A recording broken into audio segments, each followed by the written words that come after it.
یہاں واو پر زبر لگا ہوا ہے پہلی واو پر، اس کے بعد اگلا واو اس پر جزم ہے یعنی یہ ساکن ہے، پھر الف آ گیا اور اس کے بعد پھر واو ہے، یہ واو مشدد ہے یعنی اس پر تشدید بھی ہے اور زبر بھی لگا ہوا ہے۔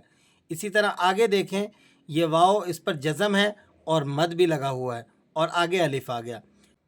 یہاں میم کے نیچے زیر لگا ہوا ہے اور آگے الف ہے، تو یہاں الف پڑھا جائے گا یا نہیں پڑھا جائے گا؟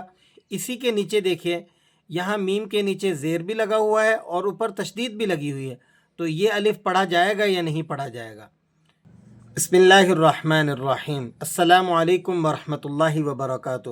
جس طرح کہ آپ حضرات جانتے ہیں کہ ہماری قرآن کریم کے مشکل ترین الفاظوں کو پڑھنے کی سیریز جاری ہے، ہم الحمدللہ بہت آسان اور عام فہم الفاظ میں تجوید سکھا رہے ہیں۔ اگر آپ قرآن کریم سیکھنا چاہتے ہیں تو ہمارے ساتھ شریک ہو جائیں۔ اللہ تبارک و تعالیٰ کی ذات اقدس سے امید ہے کہ بہت جلد آپ قرآن کریم کو تجوید کے ساتھ پڑھنا شروع کر دیں گے۔ تو چلیں سبق کو شروع کرتے ہیں۔ آج کا سبق ہمارا سورہ انفال کی آیت نمبر 73 میں ہے۔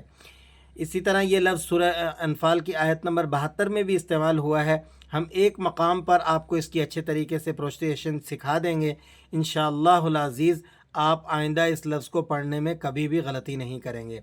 تو یہاں دیکھیے گا، الف کے اوپر کھڑا زبر ہے، تو جو بچے تجوید کو نہیں سمجھتے وہ اس سے پڑھ نہیں پاتے، ان کو یہ پتہ نہیں ہے کہ یہ کیا ہے، الف ہے یا کیا ہے، تو ہم آپ کو بتا دیں کہ یہ حمزہ ہے۔ وہ الف جس کے اوپر زبر، زیر یا پیش یا کوئی بھی حرکت ہو، اس الف کو الف نہیں کہا جاتا بلکہ ہم اسے حمزہ کہتے ہیں۔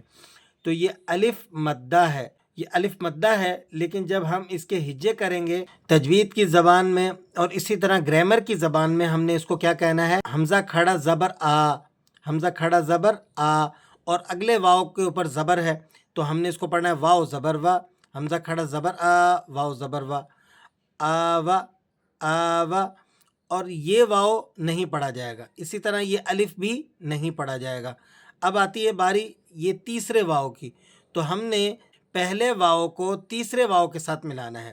کیوں؟ اس لیے کہ اس واو کے اوپر تشدید لگا ہوا ہے اور تشدید والا حرف یہ طاقتور ہوتا ہے اور اس کا مطالبہ ہوتا ہے کہ پیچھے والا جو متحرک حرف ہے اسے اس کے ساتھ جوڑ کر پڑھا جائے، اور یہ درمیان کے جو دو لفظ ہیں واو ساکنہ اور الف، ان دونوں کو ہم نے سائلنٹ کر دینا ہے، چھوڑ دینا ہے۔ کیوں چھوڑ دینا ہے؟ اس لیے کہ واو یہ جو مشدد ہے یہ دو حرف کے قائم مقام ہوتا ہے، اس کے اندر دو حرف ہوتے ہیں، ایک واو ساکن اور ایک واو یہ خود، تو یہ دو الفاظ مل کر بہت طاقتور ہو جاتے ہیں، اس لیے یہ پیچھے والے حرف کو اپنے ساتھ جوڑ لیتے ہیں۔ تو اب ہم نے اس واو کو، پہلے والے کو تیسرے واو سے جوڑ کر پڑھنا ہے۔ کس طرح سے؟ واو واو زبر واو، واو زبر وا، اور تشدید والا حرف ایک چیز اور اس کے اندر اضافی ہوتی ہے کہ یہ ذرا سختی کے ساتھ پڑھا جاتا ہے، یعنی جماؤ کے ساتھ، ٹھہراؤ کے ساتھ آپ نے اس کو پڑھنا ہوتا ہے۔ کس طریقے سے؟ آ و و، آ و و، حمزہ کھڑا زبر آ، واو واو زبر و، واو زبر و، آ و و، نصرو۔ اب اس را کو آپ نے واو کے ساتھ ملانا ہے۔ اب یہ لاسٹ والے واو کو ہم نے کیسے پڑھنا ہے؟ تو ہم اسے را سے ملا کر پڑھیں گے، را واو مد پیش رو، اور الف کو سائلنٹ کر دیں گے، الف کو چھوڑ دیں گے۔ اب اس حرف کو کس طرح سے پڑھا جائے گا؟ آ و نصرو۔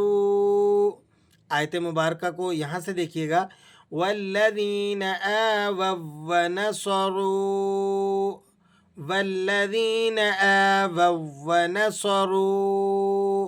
امید کرتا ہوں یہ لفظ آپ کو اچھی طرح سے سمجھ میں آ گیا ہوگا۔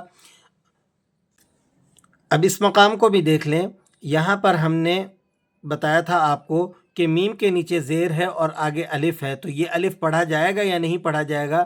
تو اس بات کو سمجھ لیں کہ اگر کسی حرف کے نیچے زبر ہو تو اس کے بعد جو الف آتا ہے اس الف کو پڑھا جاتا ہے، اس لیے کہ وہ الف مدہ کہلاتا ہے، تو اسے ہم نے پڑھنا بھی ہوتا ہے۔ پڑھنے کے ساتھ ساتھ اضافی کام یہ کرنا ہوتا ہے کہ اسے ایک الف کے برابر کھینچنا بھی ہوتا ہے، جبکہ یہاں پر میم کے نیچے زیر ہے، یعنی کسی حرف کے نیچے زیر ہو اور اس کے بعد الف آ جائے تو وہ الف نہیں پڑھا جاتا۔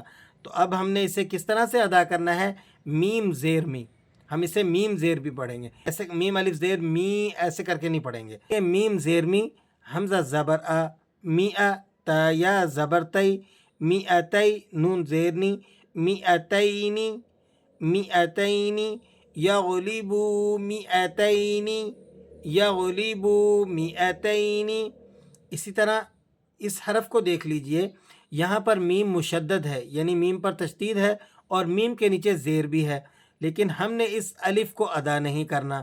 کیوں؟ ضابطہ وہی رہے گا کہ اگر میم کے اوپر زبر ہوتا تو ہم اس الف کو ادا کرتے، کیونکہ یہ الف مدہ ہوتا، لیکن یہاں میم کے نیچے زیر ہے تو ہم نے اس الف کو نہیں پڑھنا، ہم اسے بغیر کھینچے ہی ادا کریں گے. اس آیت کو کیسے پڑھا جائے گا ذرا غور سے سنیے گا. وَإِن يَكُن مِّنكُم مِّئَةٌ يَغْلِبُوا، وَإِن يَكُن مِّنكُم مِّئَةٌ يَغْلِبُوا. اللہ کریم سے دعا ہے کہ جو کچھ سیکھا ہے، جو کچھ سکھایا ہے، اس پر عمل کرنے کی اور درست طریقے سے پڑھنے کی توفیق عطا فرمائے.